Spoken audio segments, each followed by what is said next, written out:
autant d'erreurs de manque dans les duels, de manque dans la lecture des situations défensives proches de votre but face à une équipe comme Arsenal qui a la justesse, qui a l'efficacité. Vous pouvez plier votre match très très vite. Et en 7 minutes, je crois que c'est à peu près ça. Le match, il a été plié. Et par une zone où on est plutôt solide d'habitude.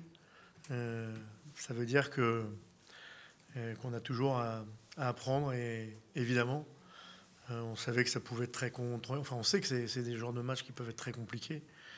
Se hausser au haut niveau, on l'a fait sur un match, on n'a pas été capable de le faire sur le deuxième. Voilà.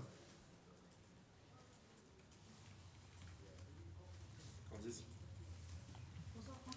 Est-ce que vous êtes en colère ce soir ou vous avez des regrets? Bah, je suis pas en colère. Je n'ai pas vraiment de regrets parce que quand on perd 6-0 et que l'adversaire vous est largement supérieur, et surtout que vous n'êtes pas fort là où vous devez être fort. En tout cas contre Arsenal, si vous n'êtes pas fort défensivement, notre charnière centrale, qui est un point extrêmement fort chez nous, entre autres, il n'y a pas que, hein, mais entre autres, a été fautif. J'ai regardé rapidement les 4 premiers buts.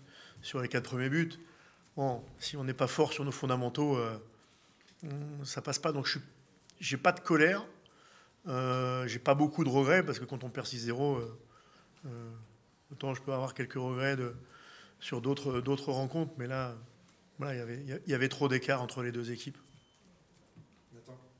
Franck, comment vous expliquez justement la fébrilité de votre axe défensif et même de votre gardien Brice? On ne l'a pas reconnu dans les premières minutes, lui aussi était fébrile sur certaines relances. Comment vous l'expliquez? Ouais, sur les relances, quand on a un pressing fort, je n'ai pas trouvé que Brice était particulièrement fébrile, moi, mais si j'avais des explications, ou si les joueurs en avaient, là, à chaud, je ne sais pas, on a bien préparé le match. J'ai pas de. Sur la fébrilité, des fois, comme ça vous faites les erreurs, vous les payez vite. Des fois, de temps en temps, les erreurs, vous les payez pas, ça vous permet de rester dans le match.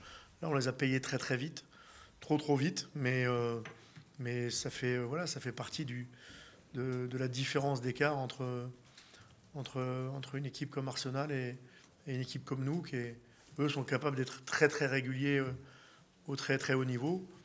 Nous, aujourd'hui, au très très haut niveau, on peut faire des coups, mais on n'a pas cette capacité-là, malheureusement. C'est tout le travail qui nous reste à faire.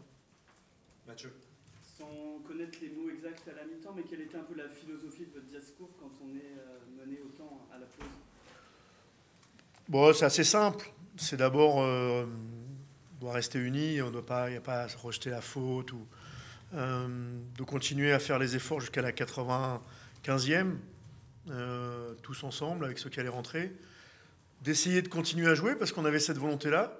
Alors on l'a eu, hein, on a essayé avec nos possibilités, mais on a eu cette volonté-là.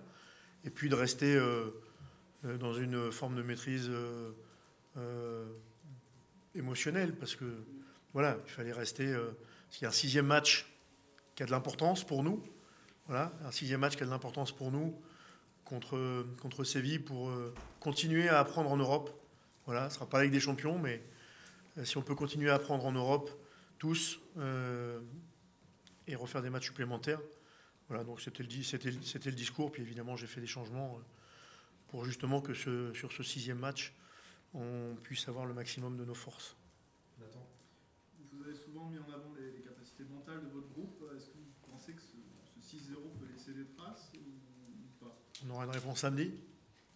C'est l'avantage du football, c'est que les matchs reviennent assez vite. Et de temps en temps, on aimerait, quand on vient de faire un exploit, couper une semaine. Mais quand on vient d'en prendre 6, quand on vient de prendre une grosse claque, on a juste envie de se d'y retourner. Est-ce que vous savez comment vous allez rebondir, enfin, travailler après ce match? Est-ce que ce sera différent des fautes que vous avez déjà pu avoir, ou est-ce que ça nécessite justement d'avoir un discours ou travailler les choses? On va pas avoir beaucoup de temps de travailler. Oui. Samedi 17h, on joue Lyon. Par contre, évidemment, on attend tous de voir autre chose. Mais je pense que les premiers qui ont envie d'être sur le terrain, je les connais. Ce sont les joueurs. Qu'est-ce que vous allez dire à vos joueurs avant le match de Séville pour les galvaniser du coup? Je vais d'abord parler du match de Lyon. On parlera du match de Séville tranquillement. Après. Ce soir, vous retenez l'élimination de la C1 ou la pole position en C3? Les deux. Merci à vous.